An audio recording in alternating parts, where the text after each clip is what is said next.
Hello दोस्तों, ABS की पाठशाला में आप सभी लोगों का स्वागत है। पिछले वीडियो में हम लोगों ने बात की थी अभिक्रिया वेग को प्रभावित करने वाले कारक क्या होते हैं। आज रासायनिक बलगतिकी चैप्टर के पार्ट 4 में हम लोग डिस्कस करेंगे सबसे पहले अभिक्रिया का वेग नियम। अभिक्रिया का वेग नियम क्या होता है। सबसे पहले हम एक थ्योरेटिकल वे में सुन लेते हैं कि अभिक्रिया का वेग नियम क्या है।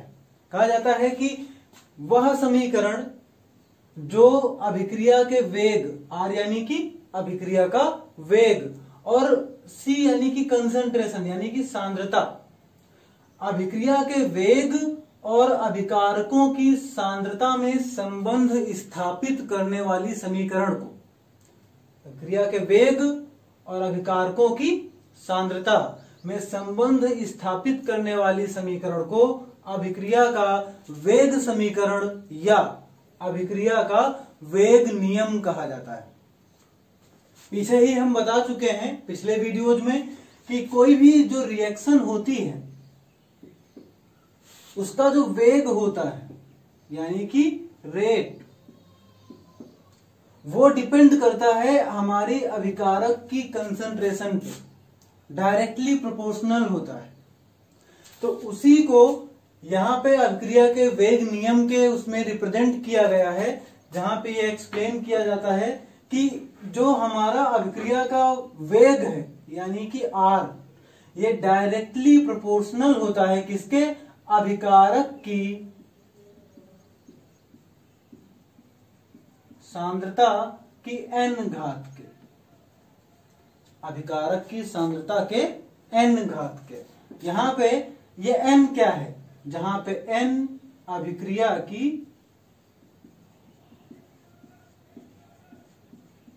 कोटि होती है। यहां पे n क्या है, अभिक्रिया की कोटि यानी ऑर्डर ऑफ रिएक्शन। ये टॉपिक इस चैप्टर का सबसे इंपॉर्टेंट टॉपिक है, अभिक्रिया की कोटि। इसके बारे में डिटेल में हम आगे आने वाले वीडियोज में पढ़ेंगे। आज हमारा मेन फोकस है अभिक्रिया का वेग नियम क्या होता है। तो अभिक्रिया का वेग नियम वह समीकरण जो अभिक्रिया के वेग तथा अभिकारक की सांद्रता के मध्य संबंध को प्रदर्शित करता है, अभिक्रिया का वेग नियम कहलाता है।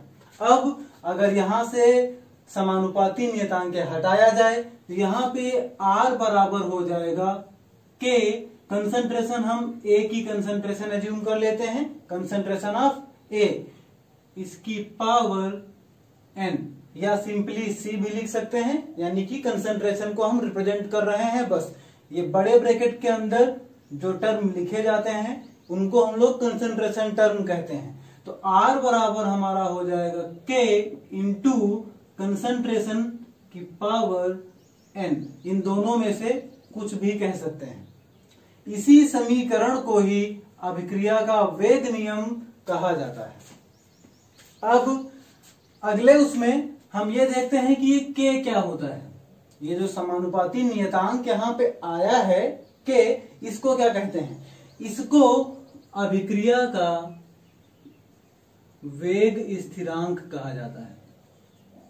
इस नियतांक को अभिक्रिया का वेग स्थिरांक कहा जाता है। तो अभिक्रिया का वेग नियम बस इतना ही है, बहुत ज्यादा पूछा जाएगा, 2 नंबर में पूछा जाएगा। अभिक्रिया का वेग नियम क्या होता है समझाइए। तो सिंपली हम लोग ये कह सकते हैं कि वह समीकरण जो अभिक्रिया के वेग और अभिकारक की सांद्रता में संबंध को प्रदर्शित करता है, अभिक्रिया का वेग नियम कहलाता है। लिख के दिखा सकते हैं, R प्रोपोर्शनल टू अभिकारक की सांद्रता की पावर n, यानी कि R is equal to K C की पावर n, जहां पे n क्या है, अभिक्रिया की कोटि, और K क्या है, अभिक्रिया का वेग स्थिरांक।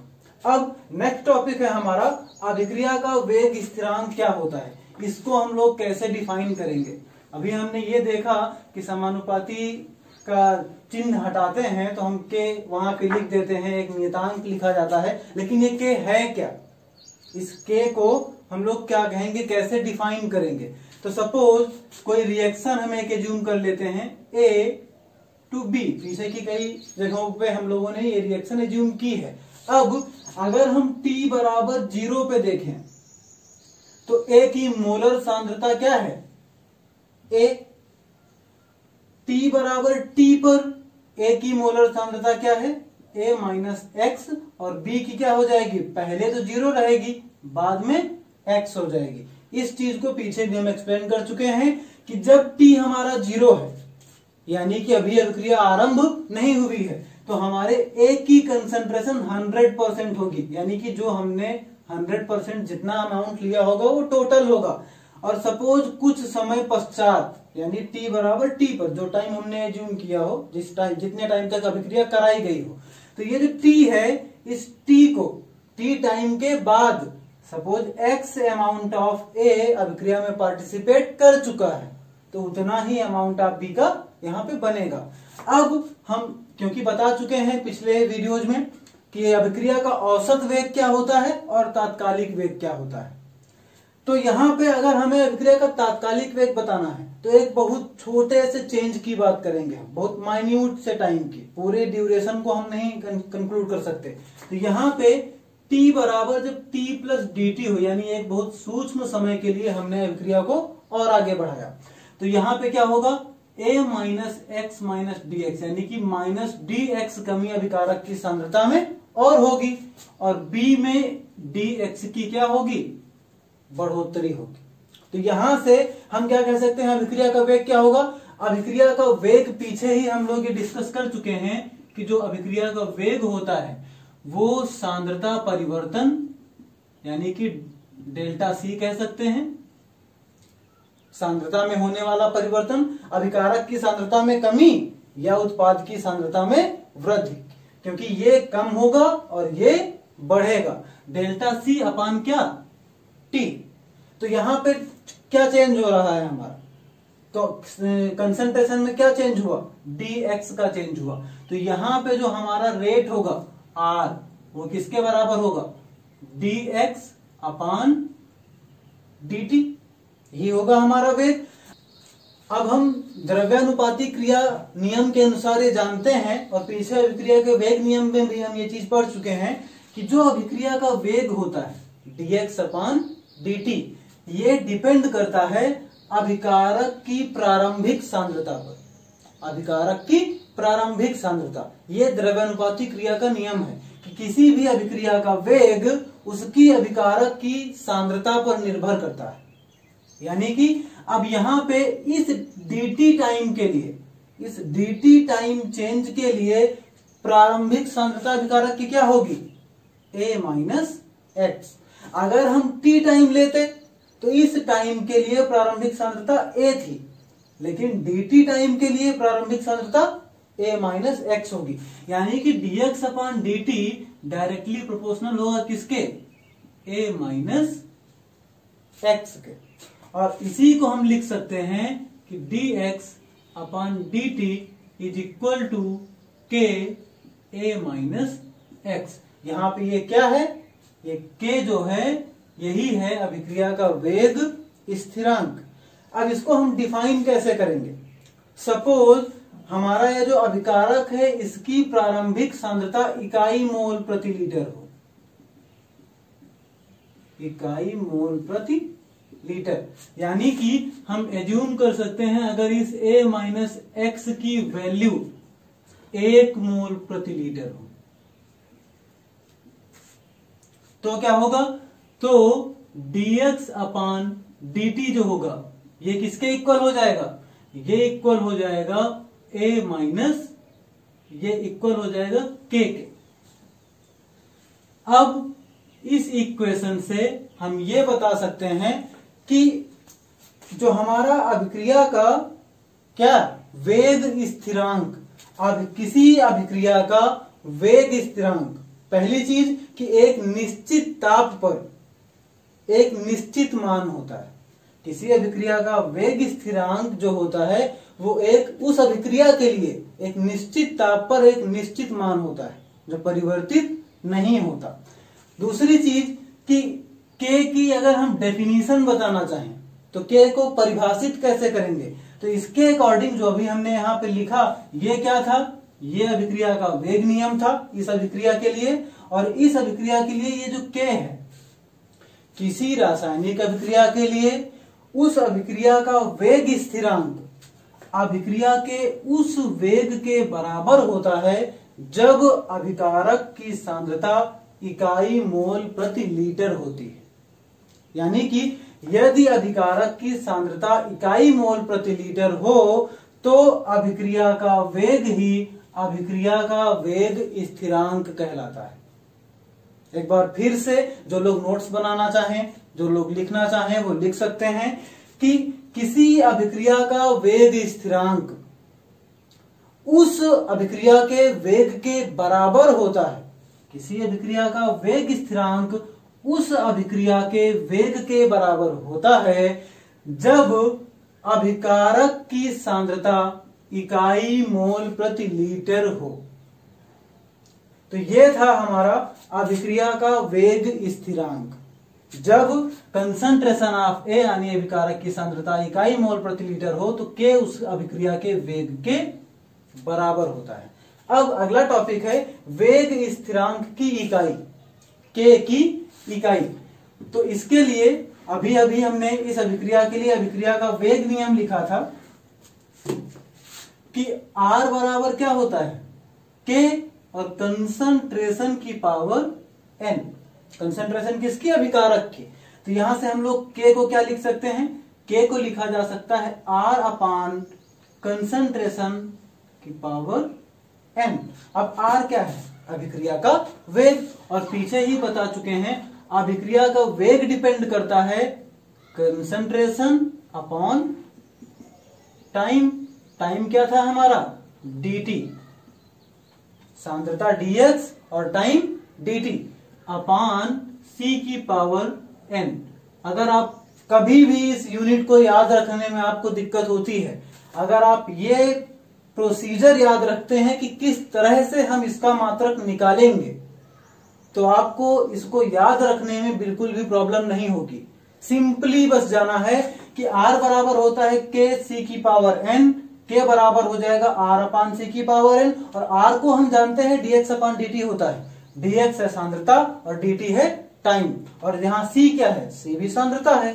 तो k बराबर क्या लिखेंगे, अब dx को हम लोग क्या कहते हैं, मोल प्रति लीटर, और dt भी तो नीचे ही है इसके, तो dt को भी लिखेंगे अपॉन सेकेंड। ये इतना किसका हो गया, dx अपान dt को लिख सकते हैं। नीचे है कंसंट्रेशन, कंसंट्रेशन को भी हम लोग क्या लिखेंगे, मोल प्रति लीटर, और इसकी घात कितनी है, m। इसी को शॉर्ट करके लिखें अगर हम, तो k बराबर लिख सकते हैं मोल लीटर इनवर्स। ये लीटर ऊपर जाएगा तो लीटर इनवर्स, और ये सेकंड भी ऊपर जाएगा तो क्या हो जाएगा, सेकंड इनवर्स। उसी तरह से नीचे अगर देखें तो ये हो जाएगा मोल की पावर n। क्या हो जाएगा, मोल की पावर n, और लीटर इनवर्स होगा ऊपर जाएगा तो ये हो जाएगा लीटर की पावर माइनस n। यहां तक सभी को समझ में आ गया होगा कि मोल की पावर क्या हो जाएगा, n, क्योंकि यहाँ पे पावर क्या है, n है, और लीटर की पावर क्योंकि यहाँ पे क्या होगा, माइनस n हो जाएगा। ठीक है। अब इसके बाद अगर देखें तो ऊपर का मिटा रहे हैं, क्या हो जाएगा, ये k बराबर हो जाएगा मोल, यहां पे ये जो मोल की पावर n है ये ऊपर जाएगा तो क्या हो जाएगा, मोल इंटू मोल की पावर माइनस n। अब ये लीटर भी ऊपर जाएगा तो लीटर तो ऑलरेडी क्या है, माइनस n है, और ये ऊपर जाएगा तो क्या हो जाएगा, प्लस n। तो सबसे पहली चीज कि ऊपर लिखा हुआ है लीटर की पावर माइनस 1, और नीचे वाला लीटर की पावर माइनस n ऊपर आएगा तो क्या हो जाएगा, लीटर की पावर प्लस n, और साथ में सेकेंड इनवर्स। ये ऑलरेडी यहाँ पे क्या है, सेकेंड इनवर्स है। अब हम अगर k को कंबाइन करें तो ये है 1, और ये इनटू में जानते हैं जो घातें होती हैं वो जुड़ जाती हैं, तो यहाँ पे क्या हो जाएगा, मोल की पावर 1 माइनस n और लीटर की पावर, अब ये n पॉजिटिव वाला आगे लिख दे रहे हैं, n-1, और सेकंड इनवर्स। ये किसकी यूनिट है? ये यूनिट है वेग स्थिरांक k की। आइए अब देखते हैं कि अभिक्रिया के वेग स्थिरांक को कौन कौन से कारक प्रभावित करते हैं। वेग स्थिरांक को प्रभावित करने वाले कारक, उनमें से सबसे पहला है ताप। यहां पे जैसा दिखाया है हमने कि जब हम टेम्परेचर इंक्रीज करते हैं, किसी भी अभिक्रिया का जब ताप बढ़ाया जाता है तो ताप बढ़ने के साथ साथ अभिक्रिया का वेग व वेग स्थिरांक दोनों के मान बढ़ते हैं। इसका रीजन क्या है बता चुके हैं कि जब भी अभिक्रिया का ताप बढ़ा देते हैं तो अभिकारक अणुओं के बीच में टक्करों की संख्या ताप बढ़ने की वजह से बढ़ जाती है, और उनके बीच में टक्करों की संख्या जितनी ज्यादा होगी उत्पाद बनने के चांसेस उतने ही ज्यादा होंगे। अतः फलस्वरूप अभिक्रिया का वेग व वेग स्थिरांक दोनों के मान बढ़ जाते हैं। अगला टॉपिक है इसी में ही वेग स्थिरांक का ताप गुणांक। ये इंपॉर्टेंट है, एक दो बार यूपी बोर्ड के एग्जाम में पूछा गया है कि अभिक्रिया के वेग स्थिरांक का ताप गुणांक क्या होता है। तो किसी अभिक्रिया के वेग स्थिरांक का ताप गुणांक 10 डिग्री सी 10 डिग्री सी ताप के अंतर के दो भिन्न तापों पर, किसी अभिक्रिया के वेग स्थिरांक का ताप गुणांक 10 डिग्री सी ताप के अंतर के वेग स्थिरांकों का अनुपात होता है। कहने का मतलब यह है, सही से समझ लेना इसको, कि एक बार हम अभिक्रिया कराएं 35 डिग्री सी पे, तो उस समय जो k की वैल्यू होगी यानी k एट 35 डिग्री सी, और दूसरी अभिक्रिया कराएं 25 डिग्री सी पे, यानी कि दोनों टेम्परेचर के बीच में जो डिफरेंस होना चाहिए वो क्या होना चाहिए? 10 डिग्री सी का होना चाहिए। तो 10 डिग्री सी अंतराल के ऊपर उस अभिक्रिया के वेग स्थिरांक का अनुपात क्या कहलाता है?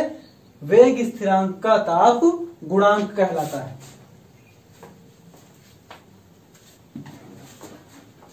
सही से अगर हम लिखें तो k at t plus 10 degree C और k at t degree C, इन दोनों का अनुपात बता चुके हैं कि सपोज एक बार अभिक्रिया हम 25 डिग्री सी पे करा रहे हैं और दोबारा हम करा रहे हैं 35 डिग्री सी पे, तो एक के स्थिरांक का मान आएगा 25 पे, एक आएगा 35 पे। उन दोनों का अनुपात क्या कहलाता है?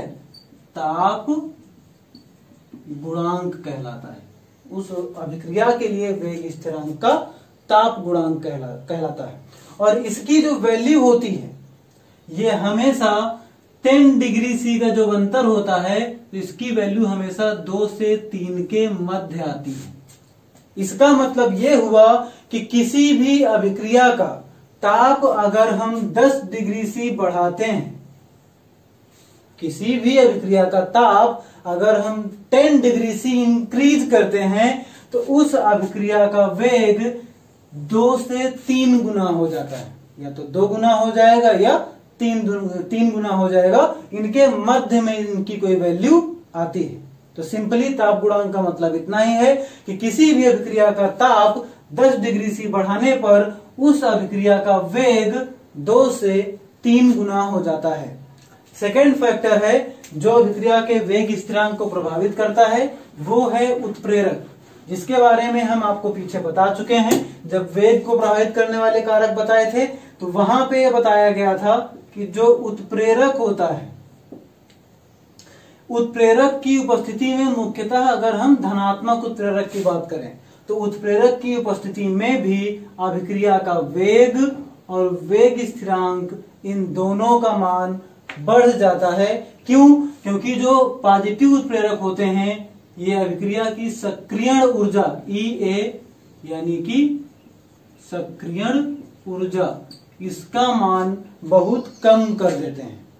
इन टॉपिक्स के बारे में अभी हम नेक्स्ट वीडियो में पढ़ेंगे। पिछले टर्म में भी बताया था कि अभी ये टॉपिक आगे हम डिटेल में डिस्कस करेंगे। आज का वीडियो यहीं पे समाप्त करते हैं।